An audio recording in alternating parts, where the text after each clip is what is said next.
Hello everyone! Welcome to week 14. This is our final lecture here of our regular lecture series, talking about the differences between British and American English, but we're going to first start talking about what's going to be on your final examination. Let's dig in. Alrighty then, let's dive right into it. First, to go over the list for next week. Right now we're in week 14. Week 15 next week, we're not going to have a lecture. We're going to have our final exam. Now, I want to give you more time to do the final exam, a bit more freedom, have a little bit less stress for time, and more stress for the questions. If that sounds cogent, in that the questions are going to be a bit more in-depth, and you're going to be asked to think and explain a bit more. This is what's going to be on the test. Now, to let you know, for grading for this semester at this university, I told you at the beginning of the semester, this university usually and used to run on a curve, as in only 20% of the students in a class could get an A. Didn't matter what, 20%. So if there's, that's all there is. And 20% of students must get a C, no matter what.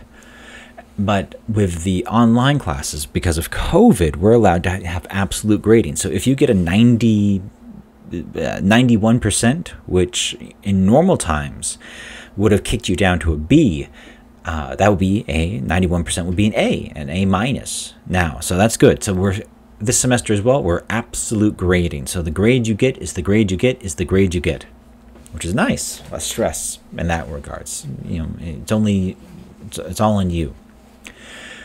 So the final test here for this class, you'll be asked and questioned about these categories, about metaphors. You'll be asked to be able to identify different categories of metaphors: the simple metaphor, the extended metaphor, the sensory metaphor, those kinds of things. And you'll also be given example metaphors to identify what category they are, and also to understand and explain the meaning of a metaphor. If I ask you what does it mean? A fish out of water. Fish out of water, what does that mean? And this is where the time comes into it, because I want you to be able to look things up and explain it in your own ways. This is an at-home test.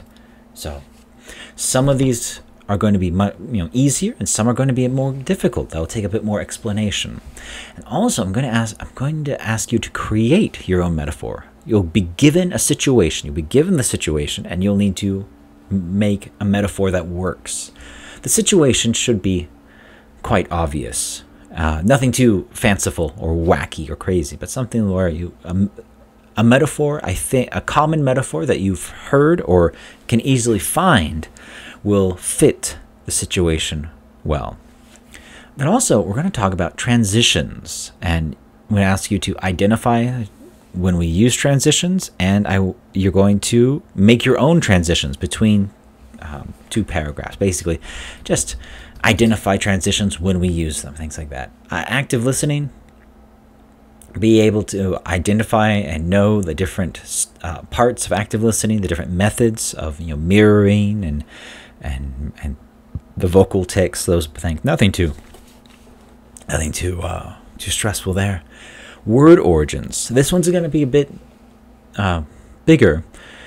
Identify and briefly explain the three major influences on English. What that means is the other three languages, the three linguistic influences on English. And if you remember, that's Latin, German, and French. Those three languages mashed together makes English. And there'll be questions about that and some word origins. And again, you'll be given enough time. I want to give you at least 3 days to take the test, or actually no, the whole week. But once you start the test, it won't be a timer like 60 minutes like it was for the midterm.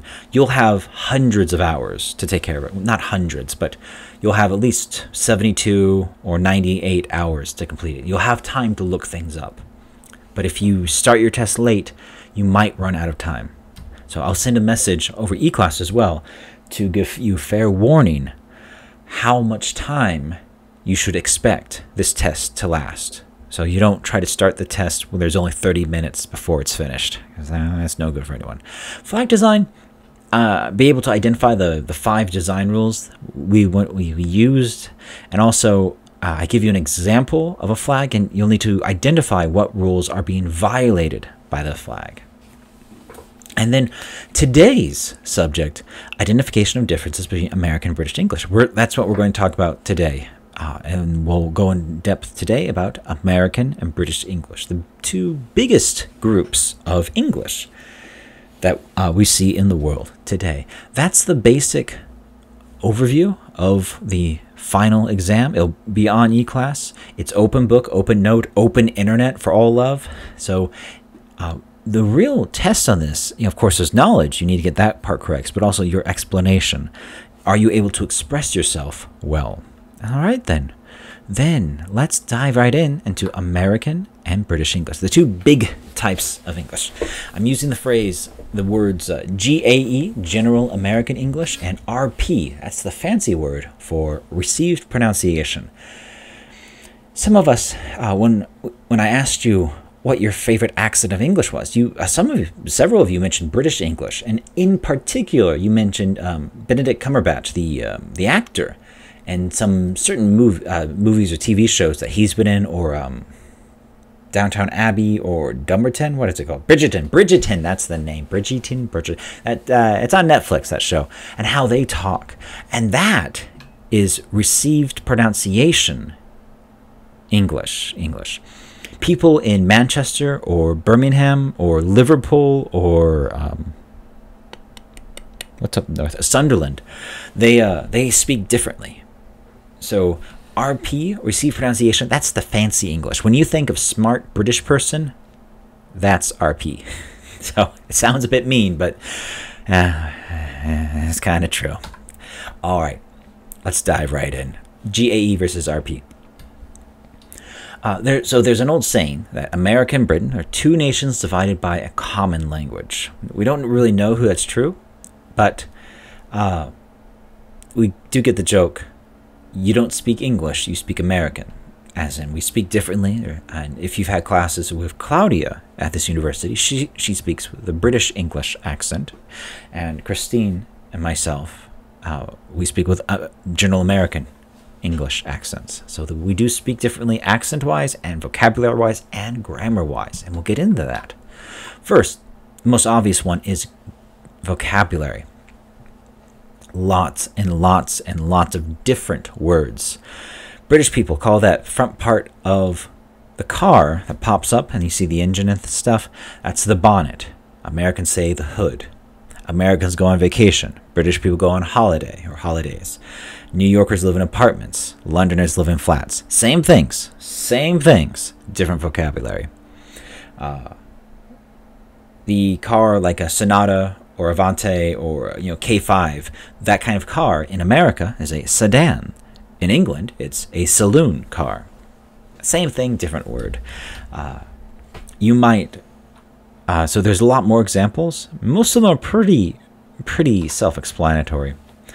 But we see biscuit, cookie in America. Basically, same thing. Biscuits are a different thing in America. And then we have the word boot, and not talking about the shoe, but the back of the car where you store things. In America, we call it the trunk. French fries versus chips, potato chips versus crisp, the heavy truck, the big trucks versus lorry, freeway over motorway, soccer and football. I have to admit, as an American, I use the word soccer, and that's fine. It's fine to use a word. But some of my American friends, they call it football because that's the whole rest of the world calls it football. That's not entirely true either, but that's okay. But they don't use other British expressions. They don't use They don't pass lorries on the motorway and eat crisp either. So it does happen. Sometimes people are selective in what vocabulary they use because part of it, they want to sound smart as well. They want to sound sophisticated. We see this all over the world, in movies, in everyday life. Koreans like using English words sometimes instead of Korean words. Yes, it shows sophistication, and we see this too often. There's a few grammatical differences. Vocabulary is the big difference. Grammar exists as well, and it's important to talk about it. Collective nouns. So this is collective nouns to refer to a group of individuals. So in American English, collective nouns are singular. So staff refers to a group of employees. Band refers to a group of musicians. Team, group of American athletes. So Americans would say the band is good. The staff is unhappy. The team played well. British English, collective nouns can be singular or plural. They can be both. So you might hear, the team are playing tonight, or the team is playing tonight. Both are okay. Grammatical differences. Auxiliary verbs is another one. And these are also known as helping verbs. Help form grammatical functions. So they help the main verb by adding more information, time, modality, voice. So shall, S-H-A-L-L, shall. British people use this to express the future. So I shall go home now. Now, Americans, we're not entirely stupid. We know what shall means. We just don't say it. It's the, more commonly, Americans say, I will go home. Not I shall go home, I will go home. And this is where we get the idea that British English is more sophisticated in that because it feels and seems more formal. And this was brought up by a few of you, actually, in your discussion answers talking about accents. Some of you said that you liked the Southern American accent because it sounded kind and soft, but also it reminded you of British English in a way. And that's true. It's much more old-fashioned. And so, while general American English would say, I will go home, Southerners, they can say, I shall go home. I shall go home now. And that's all right. But those people are often seen as more old-fashioned in how they talk. So it is a difference that we do see. And in the question form, British person might ask, shall we go now? While American would say, should we go now?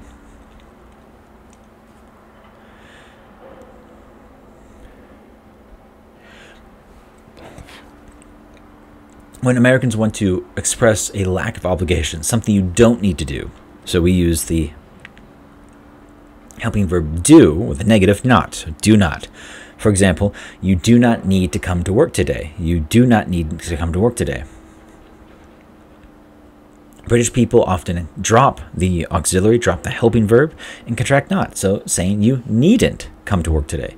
You needn't come to work today. Saying the same thing, but saying it a bit differently. That's a big difference. And then we get to past tense verbs. There's another small differences. Past tense of irregular verbs. All right, past tense of learn in American English is learned. But British English has the option of learned or learned too. The same also applies to dreamed or dreamt, burned and burnt, leaned and lent. Americans, we use the ed ending quite a lot more. British people, they tend to use the t ending. It's not 100% one way or the other, but generalizations, things that they usually do. And then also with the past participle, Americans use the en ending for some irregular verbs. For example, I have never gotten caught. I have never gotten caught. Whereas a British person would say, I've never got caught. I never got caught. Americans will use both got and gotten in the past participle, but British people, they use got. And the overall thing here is, these are small differences, but I do want you to be aware of them, not just in that, in the pronunciation, but there are more smaller differences between American English and British English. But we can understand each other. It's fine. It's more mutually intelligible. Another thing is, of course, spelling. British English often inserts more of use into words.